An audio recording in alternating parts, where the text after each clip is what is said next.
SSP साहब जब truck driver बनकर एक लड़की कॉल गर्ल को बुक करते हैं और रात बिताने के लिए होटल में जाते हैं तो देखते हैं उन्हीं की पत्नी कॉल गर्ल का काम करती होती है और वही होटल के रूम में उन्हें मिलती है, बैठी होती है। तो एसएसपी अपनी पत्नी को देखकर बिल्कुल चौंक जाते हैं, हैरत में पड़ जाते हैं। और एसपी की पत्नी जो होती है वो भी अपने पति को देखकर उसके तन पर पसीना आ जाता है और वो भी बिल्कुल दंग रह जाती है। दोस्तों फिर इन दोनों के साथ में एसएसपी के और एसएसपी की पत्नी के साथ में ऐसी कौन सी घटना घटती है, ये घटना अगर आपने भी जान ली तो ये घटना अपने आप में एक दिल दहलाने वाली है। इस घटना को अंत तक अवश्य सुनना। नमस्कार दोस्तों, मैं हूं माधुरी राजपूत। ये घटना है एक दिल्ली की। दिल्ली में एसएसपी साहब होते हैं और उनकी पत्नी होती है। एसएसपी साहब उन्हीं के निवासी होते हैं दिल्ली के, और वो दिल्ली में ही एसएसपी की नौकरी करते होते हैं। एसएसपी का परिवार बड़े ही अच्छे से चल रहा था। एसएसपी का एक बेटा था और एक उनकी पत्नी थी नेहा सिंह। इन दोनों का परिवार बहुत ही अच्छे तरीके से चल रहा था, लेकिन ना जाने किसकी नजर लग जाती है एसएसपी के परिवार में, जो उनकी पत्नी का मन अपने पति से हटकर किसी अन्य मर्द में लग जाता है। क्योंकि दोस्तों एसएसपी साहब तो अपनी पुलिस की नौकरी करते हैं और उन्हें अपनी पत्नी के लिए बिल्कुल भी टाइम नहीं मिलता है। इसीलिए उनकी पत्नी एसएसपी साहब को छोड़कर किसी दूसरे पुरुष से प्रेम कर बैठती है। और यहाँ तक कि जब उसका मन अपने प्रेमी से भी नहीं भरता है तो वो कॉल गर्ल लड़की का काम करने लगती है। होटलों में जाकर मर्दों को खुश करने में लग जाती है और अपने आप को संतुष्टि देने में लग जाती है। अन्य मर्दों के साथ में रातें बिताने लगती है। एसएसपी साहब का परिवार बड़े अच्छे के साथ चल रहा था। एसएसपी जब ड्यूटी से लौटकर अपने घर आते थे तो आस पड़ोसियों को यह भनक लगी थी कि एसएसपी साहब की पत्नी तो किसी दूसरे मर्द से प्रेम करती है, किसी और मर्द से मिलने जाती है और अपने घर भी बुलाती है। तो एसएसपी साहब इस बात को विश्वास नहीं करते हैं और न ही वो पड़ोसियों की बात को मानते हैं, क्योंकि वो तो अपनी पत्नी नेहा पर बहुत ही ज्यादा विश्वास करते थे। उन्हें ये अंदाजा नहीं था कि उनकी पत्नी नेहा सिंह उन्हें इतना बड़ा धोखा दे सकती है, उनके साथ में इतना विश्वासघात कर सकती है। क्योंकि दोस्तों कहा जाता है स्त्री चाहे तो अपने घर को स्वर्ग बना दे और ना चाहे तो अपने घर को नर्क भी बना देती है। क्योंकि एक स्त्री ही होती है जो अपने पति की इज्जत को कितने ऊपर उठा के ले जाए ये कोई नहीं जानता, और वो स्त्री ही होती है जो एक पल में अपने पति की इज्जत को मिट्टी में मिला देती है। क्योंकि स्त्री चाहे तो अपने पति के सिर पर ताज लगवा सकती है, और कुछ स्त्रियां ऐसी होती हैं जो वो ना अपने बारे में सोचती हैं, ना अपने परिवार के बारे में और ना अपने पति के बारे में सोचती हैं। उन्हें तो केवल अपनी हवस मिटानी होती है। ऐसा ही एसएसपी साहब की पत्नी ने किया था, नेहा सिंह ने। उसने ना अपने पति के बारे में सोचा था कि मेरे पति का कितना बड़ा नाम है, कितनी बड़ी शोहरत है। उसे तो केवल अपने काम से मतलब था। तो वो भी किसी अन्य मर्दों से अपना काम निकालने लगी थी, अपनी हवस बुझाने लगी थी। उसने भी एक पल के लिए एसएसपी साहब के बारे में नहीं सोचा था। दोस्तों जब पड़ोसी एसएसपी साहब को ये बात बताते हैं कि तुम्हारी पत्नी किसी दूसरे मर्द से बात करती है और तुम्हारी गैर हाजिरी में घर पर भी किसी दूसरे मर्द को बुलाकर रहती है और उसके साथ में रात बिताती है, लेकिन दोस्तों एसएसपी साहब किसी की बात पर विश्वास नहीं करते हैं और ना ही वो किसी की बात को मानते हैं। वो कहते हैं कि मेरी पत्नी ऐसी नहीं है, क्योंकि मैं 5 सालों से ड्यूटी कर रहा हूं और मुझे आज तक अपनी पत्नी की शिकायत नहीं मिली है। दोस्तों फिर एसएसपी साहब किसी की बात नहीं मानते हैं और वो अपने ड्यूटी पर चले जाते हैं।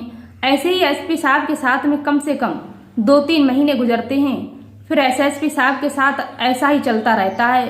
एसएसपी जब घर पर नहीं होते हैं तो एसएसपी की जो पत्नी होती है नेहा सिंह, वो अपने बेटे को छोड़कर रूम पर, घर पर और होटलों में चली जाती थी। होटलों में जब दूसरे मर्द जो लड़कियों के साथ में रात बिताने के लिए आते थे तो एसएसपी साहब की पत्नी जो थी वो भी उन्हीं मर्दों को खुश करती थी, कस्टमरों को खुश करती थी और अपने आप को संतुष्टि देती थी। अपनी मन की इच्छा भी पूरी करती थी, क्योंकि उसकी इच्छा एसएसपी साहब पूरी नहीं कर पा रहे थे, उसे संतुष्ट नहीं कर पा रहे थे। क्योंकि एसएसपी साहब तो एक पुलिस की नौकरी कर रहे थे, तो वो ज़्यादा टाइम अपना नौकरी में देते थे और अपनी पत्नी को टाइम ज़्यादा नहीं दे पा रहे थे। इसीलिए उनकी पत्नी अपने मन को विचलित कर लेती है और अन्य मर्दों से प्रेम करने लगती है, और इसीलिए वह होटलों में रात बिताने के लिए चली जाती थी। एसएसपी साहब जब 2-3 महीने बाद फिर से अपने घर पर आते हैं और उनसे फिर आस पड़ोसी शिकायत करते हैं, और उनका बेटा भी शिकायत करता है कि पापा जब आप घर पर नहीं होते हो तो माँ किसी दूसरे इंसान को बुलाकर, किसी दूसरे मर्द को बुलाकर रात के लिए उसी के साथ सोती थी। तब एसएसपी साहब पड़ोसियों की बात सुनते हैं और अपने बेटे की बात मानकर वो भी देखते हैं कि आखिर मेरी पत्नी कर क्या रही है, आखिर इसके दिमाग में क्या चल रहा है।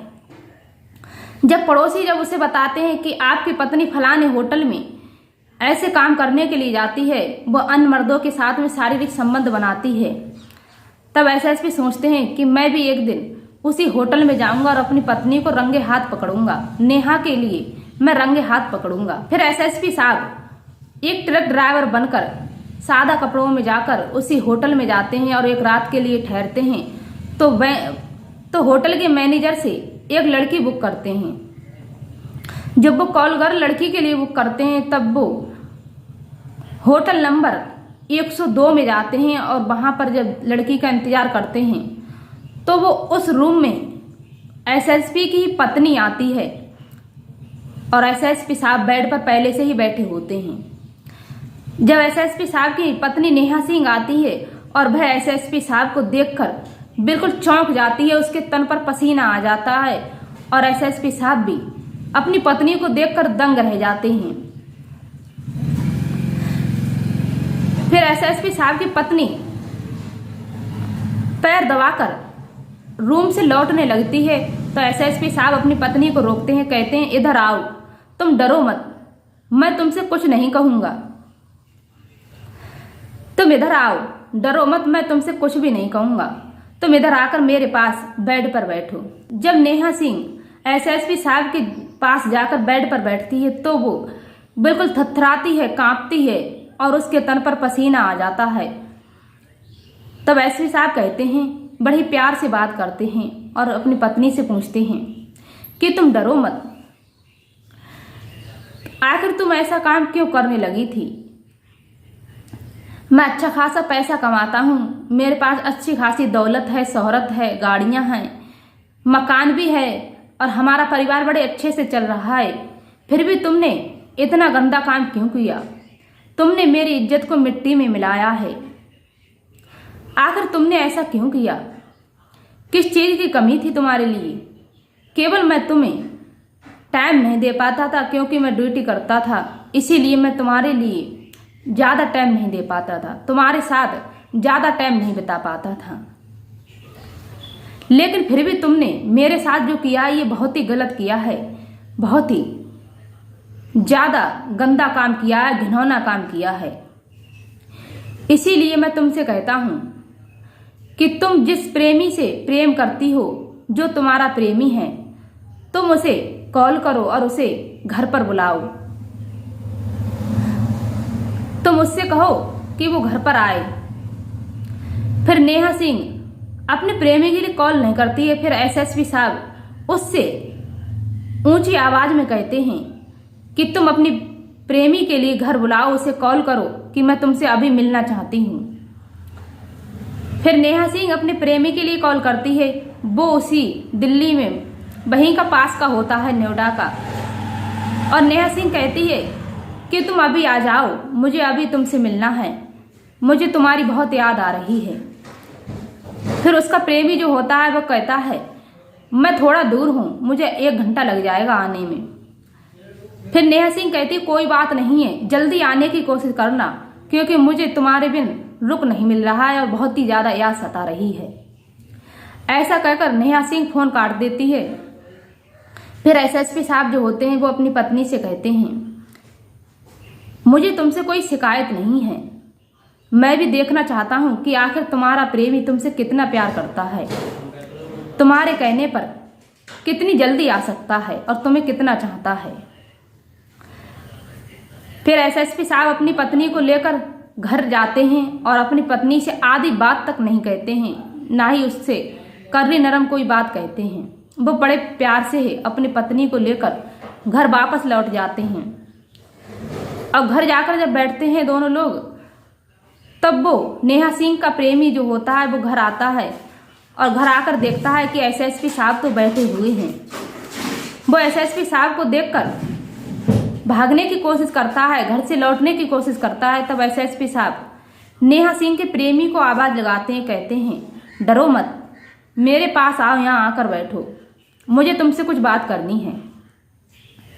फिर नेहा सिंह का जो प्रेमी होता है वो एसएसपी साहब के सामने आ जाता है और एसएसपी साहब कहते हैं कि तुम मेरी पत्नी से, नेहा सिंह से कितना प्रेम करते हो, तुम इसके साथ रहना चाहते हो।